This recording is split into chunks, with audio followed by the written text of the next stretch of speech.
आखिर मरते हुए कर्ण को अर्जुन ने क्या दिया? नमस्कार दोस्तों, जय श्री कृष्ण, राधे राधे। स्वागत है आपका हमारे इस दीनानाथ 231 यूट्यूब चैनल पर।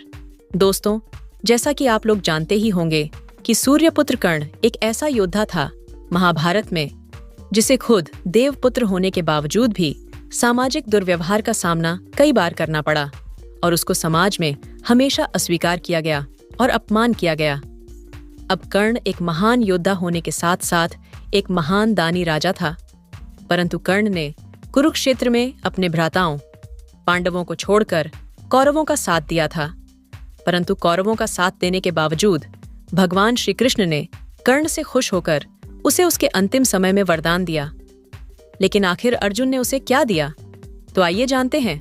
आप में से ज्यादातर लोग ये जानते होंगे कि कुंती और सूर्य का पुत्र था कर्ण, मगर कुंती ने कर्ण को अविवाहित होते हुए जन्म दिया था और मान सम्मान बचाने के लिए उस बालक को गंगा नदी में प्रवाहित कर दिया था, जिस वजह से एक रथ सारथी ने कर्ण का पालन किया था।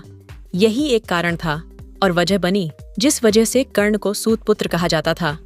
और साथ ही अविवाहित माता से जन्म और रथ सारथी के पालन पोषण के कारण दानवीर कर्ण को कभी भी समाज में ना ही सम्मान मिला और ना तो अपना अधिकार।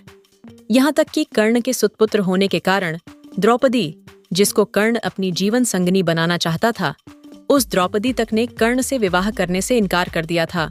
और इन्हीं सब वजह से ही कर्ण पांडवों से बहुत घृणा करता था और इसी कारणवश से महाभारत युद्ध में भी कौरवों का साथ दिया।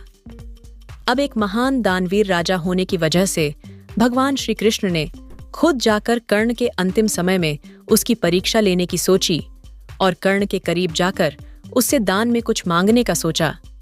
अब कर्ण ने दान में अपने खुद के सोने के दांत ही तोड़कर भगवान श्री कृष्ण को प्रदान कर दिए। अब इस दानवीरता से खुश होकर भगवान श्री कृष्ण ने सूर्यपुत्र कर्ण को वरदान में कुछ मांगने को कहा, जिस पर कर्ण ने वरदान के रूप में अपने साथ हुए अत्याचार और अनादर को याद करते हुए भगवान श्री कृष्ण से अगले जन्म में उसके समुदाय के लोगों के साथ भला करने को कहा। अब दूसरे वरदान के रूप में भगवान श्री कृष्ण को अगला जन्म अपने ही साम्राज्य में लेने को कहा। और अब बात करें तीसरे वरदान के रूप में, तो अपने अंतिम संस्कार को ऐसे किसी इंसान के द्वारा करने को कहा जो पूरी तरह से पाप मुक्त हो। इस पर वरदान देते हुए भगवान श्री कृष्ण ने सारे वरदान स्वीकार तो कर लिए, लेकिन तीसरे वरदान से भगवान श्री कृष्ण दुविधा में आ गए और वो ऐसी जगह सोचने लगे जहां पाप बिल्कुल भी ना हुआ हो। अब भगवान श्री कृष्ण को यह समझ नहीं आया कि ऐसा कोई व्यक्ति है जो पाप मुक्त हो, कौन हो सकता है। परंतु वरदान देने की अब वचनबद्धता भी थी। इसी कारण दानवीर कर्ण के अंतिम संस्कार की क्रिया भगवान श्री कृष्ण ने खुद अपने ही हाथों से किया और कर्ण को दिए हुए वरदान को भी पूरा किया। अब आपको बता दें कि भगवान श्री कृष्ण ही थे जो कर्ण की मौत का कारण बने थे। दरअसल भगवान श्री कृष्ण ने ही अर्जुन को सूर्यपुत्र कर्ण का वध करने का तरीका बताया था।